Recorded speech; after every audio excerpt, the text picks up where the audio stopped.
We have all kinds of trade rumors, all the latest updates ahead of Game 7 tonight of the Stanley Cup Final. We have a word on Mitch Marner's trade situation. Will he be moved? We have one NHL insider feels it's inevitable, and another reporter claiming they know where he's going. We'll discuss what we know so far, plus lots of updates regarding the Ottawa Senators, the Boston Bruins, as well as the New Jersey Devils. Lots of free agent rumors as well, a bunch of signings today, and a whole lot more coming up next. Welcome back to another video here at Top Shelf Hockey. As I mentioned, we have lots to talk about here today. Of course, Game 7 goes later tonight. By the time this video hits YouTube, it's probably going to be, I'd say, getting close to Game 7 time. Hopefully a little bit ahead of time, but not a lot. Of course, the Edmonton Oilers do battle the Florida Panthers. The Cup is coming out tonight. We know that for sure. It's really tough to say how this is going to go. I mean, based on what we've seen more recently, with recency bias in mind, and how the last 3 games have gone, it's kind of hard to imagine the Oilers not winning. But that Florida Panther team has been really good for the past couple of years. They've got a really experienced coach who's undefeated in Game 7s, by the way. Paul Maurice has been in 4 Game 7s, and he's won them all. So that's a key stat to keep in mind. He knows what he's doing. But at the same time, it's not really, the coach can only do so much. So I don't really put a lot of stock into those stats when it comes to coaches, but it's something. It goes to show that, you know, it's experience is valuable. But I will say this. The demeanor of the coach plays a big role in how the team reacts. And I've seen this, and I've obviously never coached in professional sports, but I have coached youth sports, and I can testify to this, that there is a lot of truth to this. How you act on the bench and how you react to plays that either are for or against you, good, bad, ugly, whatever, your team feeds off that energy. And Paul Maurice is very emotional. We've seen him lose his mind the other night, for example, when that goal was called back off Barkov. Had a big impact on the Panthers, whereas Knobloch on the Oilers bench, it doesn't matter if they're winning, it doesn't matter if they're losing. It could be a horrible call against, it could be a lucky call that goes in their way. And he's standing there just as calm as can be the entire time. And there's something to be said about that. I really believe that. The Oilers penalty kill, which has been amazing, it's record setting, the best we've ever seen in a playoff run. They're getting depth scoring. Skinner's been out dueling Bobrovsky. It's interesting. Bobrovsky missed practice yesterday. I don't know if there's anything to that or not, but it's going to be a very interesting game for sure. Curious to see how it's going to go. Most likely, I will likely be doing a video, depending on how late it goes, or if overtime or anything of that nature. Maybe it'll be too late, but I do intend to do a bit of a game recap and talk about the Stanley Cup winner later on this evening. Of course, the Conn Smythe Trophy is pretty much going to be, I think, most likely Connor McDavid, regardless of the outcome. If Bobrovsky has an amazing game and steals it for Florida, maybe he wins it. But they're probably about the only two really in the conversation, in my opinion. So we'll see what happens. Should be fun. Let me know your predictions for Game 7 down below in the comments. A bunch of signings today before we get into the rumor mill. The LA Kings today signed youngster Samuel Fagerberg. He gets a 1-year deal, $775 at the NHL level, but it's filled with incentives to play in the American Hockey League. The AHL salary is $375. That's a huge salary for that league, and there's $425,000 guaranteed money total. So that tells us that he's going to definitely play NHL games. He had a really good American Hockey League season. Didn't see a ton of NHL action, but was called up a few times. So we'll see. I do think his future is still bright, and he still has a chance to become a regular. So we'll see what he does in LA this year. The Devils today signed young defenseman Nick DeSimone. He gets a 1-year $775 deal as well, league minimum. The Stars signed a couple of prospects, Matej Blumel and Emilio Pettersson. Both get 1-year, 2-way deals. We learned today as well in San Jose from GM Mike Greer that young defenseman Kalen Addison, who they picked up from Minnesota, who originally drafted by Pittsburgh, is not going to get qualified. So he's going to be an RFA that's going to become a UFA. So they're moving on from him. They're still... when it comes to Luke Kunin and Philip Zadina, it's not a given that they get qualified, but it is possible. They're still kind of considered in the mix for right now, according to what Greer said. So we'll see what the Sharks decide to do there. They're going to have a lot of options, within free agency and getting veteran players from other teams, etc. So not sure how things are going to go. The Bruins today also signed goalie Brandon Bussi, 1-year, 2-way deal as well. And he's been good in the American Hockey League. So I wonder if this Ullmark trade does go down, what the Bruins will do for their backup situation. It kind of depends what the deal is. I mean, if the deal goes down with the Senators like we're expecting, it is possible that they take a goalie back in that trade. So they may not need a youngster to come up, but he is certainly worth getting some games and being at least a number 3 call-up option for them. For sure. On to the rumor mill. Let's start with some unrestricted free agent speculation. There is talk that the Brett Pesce, the main one of the top D on the market, right shot defenseman, longtime Carolina Hurricane. Numerous sources have indicated they believe he's going to end up in New Jersey. I think he's negotiated with the Hurricanes long enough to know that he's not going to get what he wants, and that New Jersey seems like the most logical landing spot. He is from that area as well, be a bit of a homecoming for him. So there's lots of connections there. It's not too far from Carolina. It's in the same division. He obviously stays in the Eastern Conference. If he goes there, and like I said, it's home basically. He grew up about an hour from there. So curious to see how that all works out, because that's going to impact the Devils' blue line. You imagine your 1-2, Pesce and Hamilton. That could be, which at one point was both in Carolina too. So, that's going to create movement for sure. I think that based on everything we've seen and heard over the last 24 hours, it does seem like the most likely scenario is that John Marino gets traded out of New Jersey. And this is not a case that they don't like Marino. I think Marino had a good enough year, but I think Fitzgerald has realized that they need more experience back there, and they need somebody who's just more stronger defensively. And Pesce certainly fits that bill.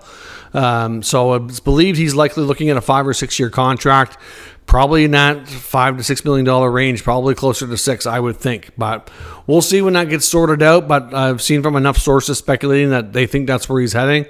So, like I said, the spin-off effect could be a Marino trade, and there's lots of teams looking for right shot D. Marino's capable, especially on the offensive side of the puck. So I don't imagine they'll have any trouble moving him. I'm not sure. There's really no linkage yet on where he could end up if they do that. Obviously, like I said, they have their young D that they want to make sure there's room for too. Between Nemec and Casey, Luke Hughes is only in year 2 here coming up. So they got some good youth, but they also need to make sure they got some good veterans. And Siegenthaler seemed to pair well. On the top pair on the left side. You could put Luke Hughes on the second pair on the left side. You've got Hamilton, you got Pesce. And Pesce, especially if he plays with Luke Hughes, that could be a really good pair. I really think so. We'll see how things work out on that front. Another rumor as well regarding contract extensions. Is not a free agent just yet, but Kevin Weeks is reporting that the Maple Leafs are closing in on extending goalie Joseph Woll. Of course, Woll right now has 1 year left on his deal. Cheap contract, $100 million. Has really earned his worth for sure with that deal. No doubt. I guess the only concern issue with Woll is his ability to stay healthy. So we'll see how things work out in Toronto, but it's believed like it's looking like probably a 3-year extension, somewhere in that $3.5 to $4 million range. So we've heard that the Leafs have been involved in some other goaltending situations in the trade market. That they've kind of were kicking tires on Markstrom. They were kind of kicking tires on Allmark. We've heard a little bit about like Gibson and some other goalies out there. I honestly don't think it's going to happen. I really don't. If you look at the Leafs cap situation, and now that they're going to, obviously for the coming season, Woll is still going to be cheap, right? Still under $1 million. I think he's like 7. He's either 7 something or 8 something. I can't remember right off. I had to check cap friendly, but he's a cheap contract. So they got 1 year of that left, right? Samsonov appears to definitely not be heading back. And we know with Joseph Woll, he's a really good goalie. And he just, like I said, you need to have insurance because of the injuries he's encountered over his young career. So it doesn't make sense, I don't think, to expect him to play 55, 60 games. They're going to bring in somebody, most likely, I think, through free agency, whether they target one of the top guys on the free agent market that are typically more of a backup, that could be more of a tandem guy, like Brossoit out of Winnipeg, Stolars out of Florida. Something along those lines. One, like we had heard before, Brossoit was a very, highly coveted target for them, and I believe that. To me, that makes more sense. But Brossoit's had his fair share of injury history as well. That tandem will come with some degree of risk, even though they're both good goalies. can they stay healthy? So we'll see. But the Woll extension tells me that to bring in another goalie making $5, $6, $7 million, on top of that, like, they're not going to have that much money tied up in the goaltending position. They just can't afford to do that.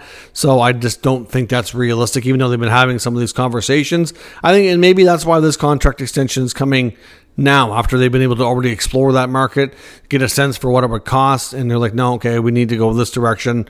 We're going to run with Woll, but we need to bring in some help with him. That, to me, makes more sense. The other piece of news I want to talk about, one of the other ones, is, of course, Jets prospect McGroarty. A number of updates today from Elliotte Friedman. I've heard Chris Johnson mentioned on his podcast. They all seem to think, all these reporters that are connected with all the intel on the inside here, seem to think that this trade is close to happening, and it's probably going to happen this week. It's either going to happen at the draft or leading up to it. Obviously, the draft is Friday night. We are now Monday night. So, obviously, over the next 3 to 4 days is the belief when this situation is going to become resolved and the Jets are going to have a deal in place for McGroarty. Now, of course, we've heard a number of teams that have been interested. There's no doubt he's not the highest end prospect we've ever seen, but he's a good player. And there's definitely some teams, I think, that would feel he could step in and play right away.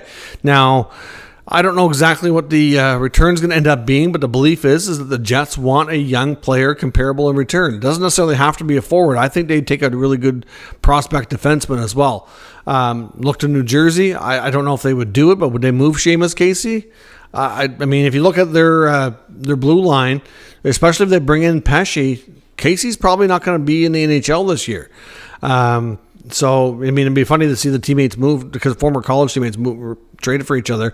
I don't think that the Devils would really want to do that, but if because the Devils are one of the teams linked to the Jets prospect here, but that's probably going to be the ask. And if they don't want to do that, maybe it's Alexander Holtz. He's young enough and good prospect that can score some goals. He could step into their lineup. I mean, maybe it's something along those lines. Because, like I said, as much as the Devils have those young D, I can't imagine they'd want to move them, but is McGroarty considered a high enough end deal for them to do that? I mean, we've heard other teams. I've heard the Islanders might have interest. We've heard maybe Nick Ehlers and McGroarty would go to the Islanders as a package deal, but then the question is, what are they going to send in return? The Islanders don't have a high young prospect or young player that would really intrigue Winnipeg. If you're talking about Ehlers, maybe Ryan Pulock goes back, Winnipeg native or Manitoba native at least. I can see that now he would help their blue line. I could see that being part of it, but what else are they going to give Winnipeg to make that deal more even, right? It's not. They don't have the prospect pool, or is it going to be maybe their first overall or first round picks or 20th overall? I don't know. That's another option. I mean, you look around to some other teams that are out in the Western Conference, like maybe whether it be the Ducks or the Kings or the Sharks, like one of those teams would have a good prospect stuff to look at. So hard to say what happens, but McGroarty expected to get enough interest that the deal's expected to be finished this week by the draft at the latest. So we'll see where that goes. Trevor Zegras is still generating a lot of interest. Reporters are saying there's around 8 teams, according to Dave Pagnotta, in on Zegras with varying degrees of interest there. We've heard Montreal, we've heard Ottawa, we've heard to some degree Detroit, a few of the other teams. Most of the teams that are interested seem to be in the Eastern Conference. I don't know. I'm not really sure that the price is believed to be high, and Zegras is not coming off a great season as much as they're open to it, and Zegras appears open to change as well. Not that he has a lot of say in it, but it doesn't sound like he'd be unhappy about it from what we've heard through the grapevine. I don't know if that's going to come together. I mean, lots of interest, but unless the price changes from Pat Verbeek, I don't know that it gets done. But there's still lots of interest, as many as 8 teams in on him right now. According to Bruce Garriock, here's some updates on the Ottawa Senators. He says when it comes to Chychrun that the asking price, and they're not even 100% sold or trading Chychrun, but if they're going to get a move made for him, that they're looking for a first and second round pick, or they're looking for a first round pick and a pretty good grade A prospect. Not 100% sold that we see a deal between Ottawa and Philly. He said that the Sens are not steadfast in moving back in the draft. that number 7 pick very well could get used.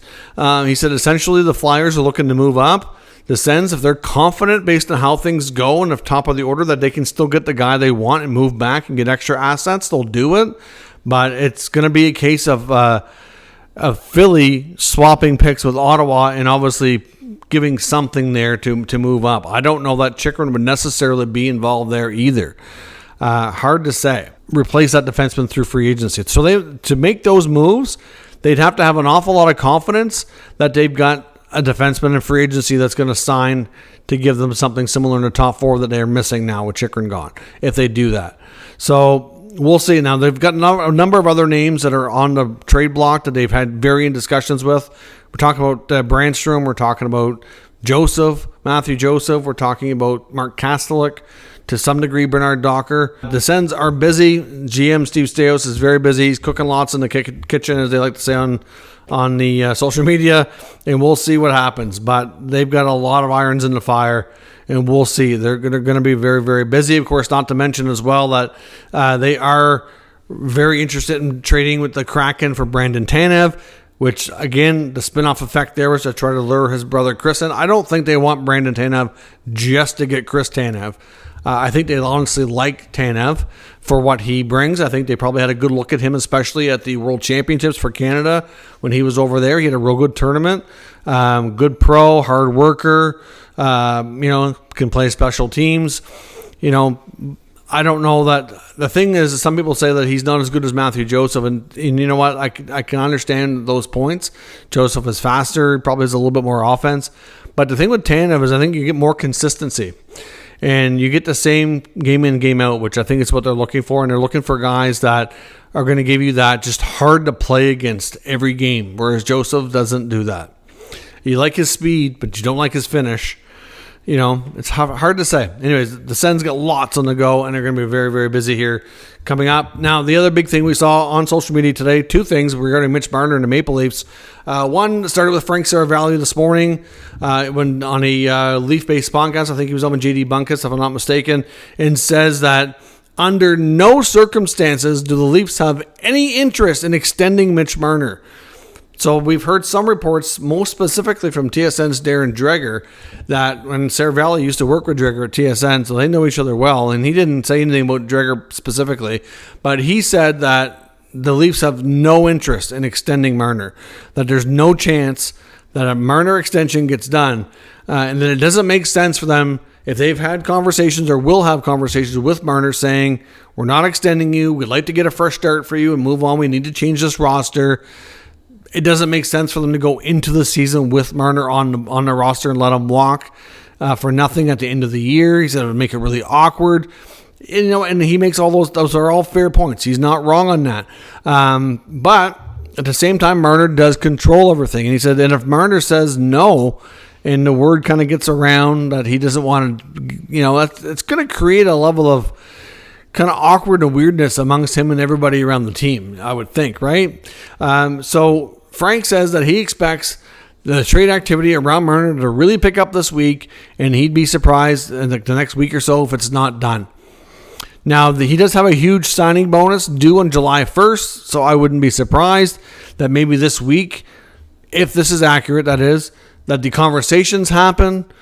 If they line something up that the Leafs like and they talk to Marner, that it probably wouldn't happen until after July 1 when that bonus is paid. It just takes a big financial burden off the team that's getting him. And then there was a New York-based reporter, Rob Reinhardt, nobody I'm familiar with. He was on his X tonight posting that he's confirming, and I'm not sure who his sources are or how connected he is, because he is a member of the media, I can say that, and he does report on sports, but how he would have this intel when others don't, or maybe, because the other thing too, remember, I know there's a lot of times when the top insiders, like Elliott or Saravalli, any of these guys, sometimes they have intel and they just don't want to put it out yet because they're like double and triple and quadruple confirming it before because they don't want to be wrong. This guy probably doesn't care, I'm assuming, but he's put out there that the Leafs are going to be trading Marner to Utah. And then it's going to be announced later this week. So I don't know. I mean, I can't imagine that would be leaked so early. But, I mean, we mentioned before, when all this first started coming up, when Marner was first, the trade talk and all the rumors started after they were eliminated from the playoffs, that at the end of the day here, Utah is one of the teams that would have some assets that Toronto would like. We also know, being a new franchise, that Ryan Smith and company there want to make a big splash. Okay, they want to bring in some star power. And Marner could easily, like think about how much of an impact he'd have on that team in that market. Like, I don't know how Mitch would feel about this. I can't say it's going to happen for certainty. But immediately when those rumors started coming up and everybody seemed convinced that he was going to get traded, they're one of the main teams that, in my opinion, made a lot of sense. But again, where he has a full no move, I can't confirm how he would feel about it, of course. But, we're looking at, I know some people think Clayton Keller. I don't see that happening. But, maybe they move the 6th overall pick. That's a possibility. Maybe they move a guy like a Lawson Krause, a big body power forward. That could change the Leaf dynamic in the forward group. They have lots of interesting prospects too. Dylan Gunter. I don't know. I don't see Keller going, but there's some names there that I think would interest Toronto for sure. And even if they don't keep the 6th overall pick, maybe they get that trade if they did it. Now, of course, this would mean it would have to happen before July 1, so it would be more expensive for Utah to not have that Marner bonus wouldn't be paid yet. But if they did that, then maybe the Leafs can flip that pick for another top player they like better that comes in at a better price tag. I don't know. Like, there's so many options. So we'll see if there's anything to this. I'm going to say caution here that I can't say with any degree of certainty that Marner's probably not going to Utah, but some New York media guy seems to think he is. But Sarah Valley's convinced that he's not extending for sure. The Leafs don't want to do that, and that a trade is extremely likely this week. So we'll see who's right, and we'll find out soon enough. Let me know your comments and trade proposals for that matter down in the comments. We'll discuss further. I'll see you tonight after Game 7, most likely, if not definitely. Multiple videos coming at you tomorrow. It's going to be a very busy week ahead, so stay tuned. Tons of content coming here on the channel. We'll keep you up to date with all things NHL, all 32 teams, and it's going to be a lot of fun. So we'll catch you next time.